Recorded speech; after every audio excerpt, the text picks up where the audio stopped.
I started a meditation practice a handful of years ago. And I think that some people think that, oh, this is great. You can just find inner peace by starting a meditation practice. But my experience for the first couple years was insane amount of racing thoughts and then memories coming up. And it was like almost like a hyper vigilant, like trauma examination.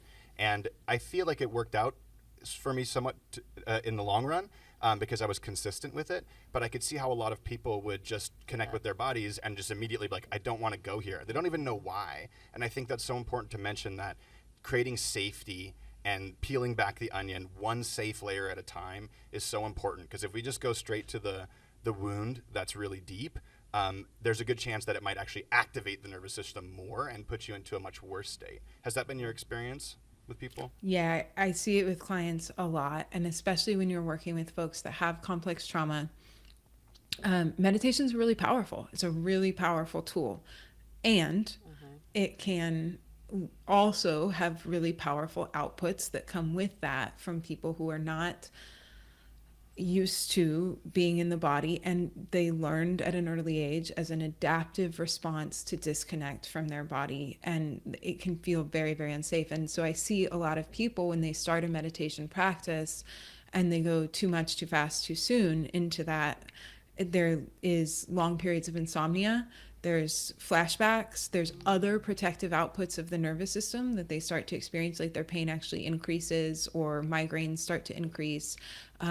Those racing thoughts that you were talking about, and like, yes, we all have some internal chatter, and that's different from getting pushed into a really big trauma response reaction of flight, where everything is, the volume is really turned up on everything, and we get in that stress cycle that can be hard to come out of, especially also too because in meditation a lot of times you're sitting still, maybe you're closing your eyes, that can be really threatening, and then you have this big stress response happening in the body, and you're trying to force yourself to sit still when your body is being primed for movement to release that stress and complete the cycle. Oh, I love that. I love that. So help a listener connect to that. So, we're trying out meditation or breathing or one of these techniques, and something comes up and makes us feel even more uncomfortable, that makes us feel like we want to move. At that point, what is it that we're doing to release that from our body? Because one thing I know for sure is that the body holds on to those memories and that tension. When you work with somebody for long enough and you end up doing a stretch or doing a manual movement on somebody and they just burst into tears, you really see that the body holds all of these emotional experiences. It sure does. So if that starts to come up for you, what I would suggest is listen to your body. If you feel like I need to get up and move, do it. One of the best things you can do is just stomp your feet. Our stress response actually also begins in our bones.